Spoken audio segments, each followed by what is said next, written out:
મારું નામ સીમા છે। હું અત્યારે ગામડામાં રહું છું।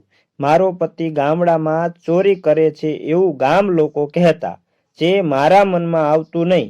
તેથી હું ખૂબ જ કંટાળી ગઈ હતી। મારો પતિ મરી ગયો ને 1 મહિનો થઈ ગયો હતો। તો ગામ લોકો આવું શા માટે કહેતા હશે તે જાણવા માટે હું આતુર હતી। તે એક વખત મારી રૂમમાં પણ આવી ગયા હતા। હું પણ અચંબો પામી ગઈ હતી કે આ શું?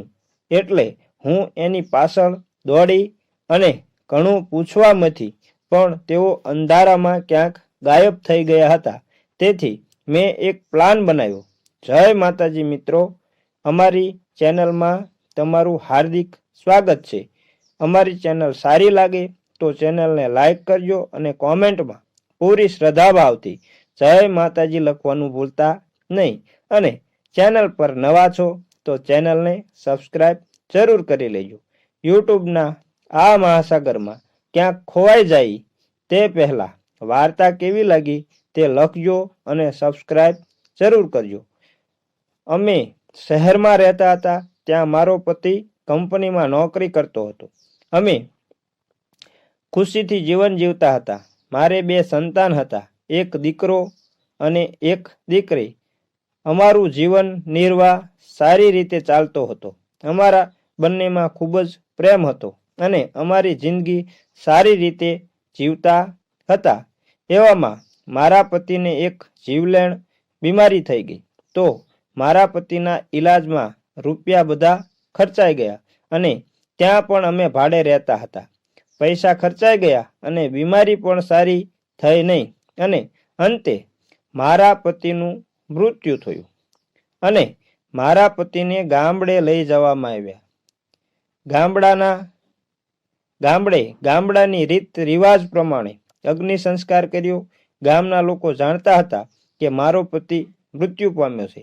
મારા જેઠ જેઠાણી પણ અમને ખૂબ સારી રીતે રાખતા હતા।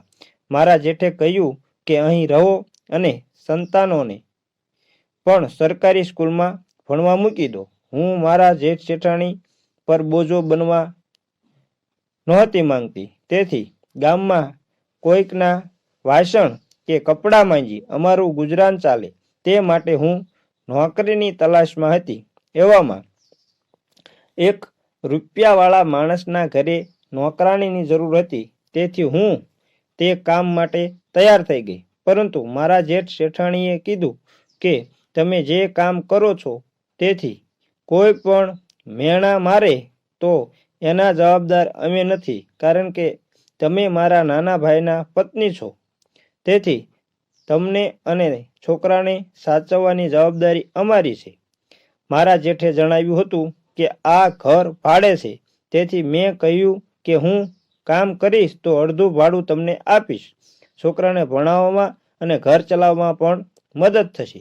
તેથી હું કચરા પોતા કરવા માટે નોકરીએ રહી ગઈ હતી। હવે એક વખત એવું બને છે કે ગામની એક બાઈ આવીને મને કહે છે કે તારો પતિ મારા ઘરે ચોરી કરવા આવ્યો હતો। તો મેં કહ્યું કે એ ચોરી કરવા ક્યાંથી આવ્યો હોય? તો એ બાઈ કહેવા માંડી કે આવ્યો જ હતો અને મારી સાથે ઝઘડો કરવા લાગી। તો મારા જેઠ જેઠાણીએ કહ્યું કે એ તો પાગલ છે, એની સાથે ઝઘડો કરીશ નહીં। એમ કરી મેં એ બાઈને કાઢી મૂકી। થોડા દિવસ થયા ત્યાં તો ગામના 2-4 માણસો પણ આવીને કહેવા લાગ્યા કે તારો પતિ ચોરી કરવા આવે છે। હું વિચારતી હતી કે મારો પતિ મરી ગયો છે તો ચોરી ક્યાંથી કરે? તો મેં પહેલી બાઈ જે મને ફરિયાદ કરવા આવી હતી તેને કહ્યું કે આપણે ધાબા ઉપર છુપાઈ જઈશું। જો મારો પતિ ચોરી કરવા આવતો હોય તો હું એને પકડી લઈશ। એવું કહી પ્લાન બનાવ્યો। અમે બંને ધાબા પર સંતાઈ ગયા। રાતના 2 વાગ્યા અને કોઈક માણસ ધાબા ઉપર ચડ્યું। અમે સંતાઈને જોતા હતા તો તેમને જોતા તો મારી આંખો ફાટી રહી ગઈ। હું પહેલી વાર કશું કહ્યા વગર ઘરે પાછી આવતી રહી। પછી આ વાતની મારી જેઠાણીને ખબર હતી। મારી જેઠાણીએ પૂછ્યું પણ મેં કાંઈ કહ્યું નહીં. હવે ગામ લોકો મને ગામમાંથી બહાર કાઢવા માંગતા હતા. એમને હતું કે આનો પતિ ભૂત બનીને ચોરી કરે છે, તો આ બાઈને ગામમાંથી બહાર કાઢી મૂકીએ તો આપણને શાંતિ થાય. એટલા માટે બધા મને હેરાન કરવા લાગ્યા. બા એ બધાને વાત કરી કે આપણે બધા મળી ને તે ચોરને પકડી લઈએ.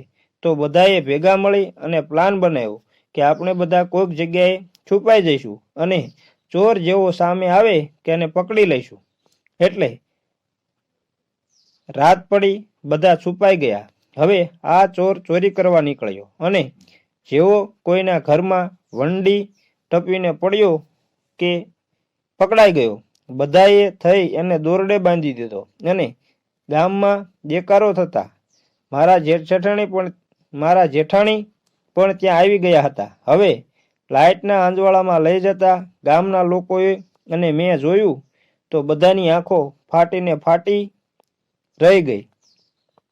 એ મારો પતિ નહીં પણ મારા જેઠ હતા. મારા જેઠ ધોતી અને કુર્તું પહેરતા હતા અને બંને ભાઈઓનો ચહેરો મળતો આવતો હતો. મારા પતિની ઉંમર નાની હોવાથી એમને ચહેરા ઉપર કરચલીઓ ન હતી અને મારા જેઠની ઉંમર મોટી હોવાથી એમના ચહેરા પર કરચલીઓ હતી. તેથી તે એમના ચહેરા પર કોઈક મેકઅપ કરી અને મારા પતિના જીસના કપડાં પહેરીને તેઓ ચોરી કરવા જતા. તેથી ગામ લોકોને થતું કે મારો પતિ ચોરી કરે છે. ગામ લોકોએ તેને સજા કરી અને બાઈને ગામમાં રહેવા માટે વિનંતી કરી અને મારી માફી માંગવા લાગ્યા. પછી અમે બધા ઘરે ગયા એટલે મેં મારી જેઠાણીને કહ્યું કે હવે મારે અહીંયા નથી રહેવું.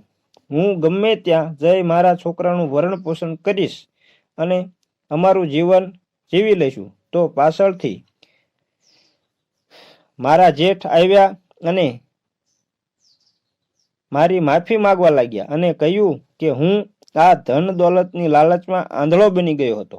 તમને આમાં ભાગ નહોતો આપવો એટલે મેં આ બધો ખેલ રચ્યો હતો, જેથી તમે કંટાળીને અહીંથી ચાલ્યા જાઓ. આ ઘર ભાડે નથી, આ ઘર પણ આપણું છે. આમાં પણ તમારો ભાગ છે, એટલે તમે અહીં શાંતિથી રહી શકો છો. મારી જેઠાણીએ પણ મને ખૂબ સમજાવી અને અમે શાંતિથી રહેવા લાગ્યા. છોકરાને કચરા પોતા કરી ખૂબ ભણાવ્યા અને એમને સારી એવી નોકરી પણ મળી ગઈ અને ખૂબ સુખ શાંતિથી રહીએ છીએ. જય માતાજી મિત્રો. અમારે આમાં ખૂબ મહેનત કરવી પડે છે, તો મહેનત ફળ સ્વરૂપ ચેનલને સબસ્ક્રાઈબ જરૂર કરી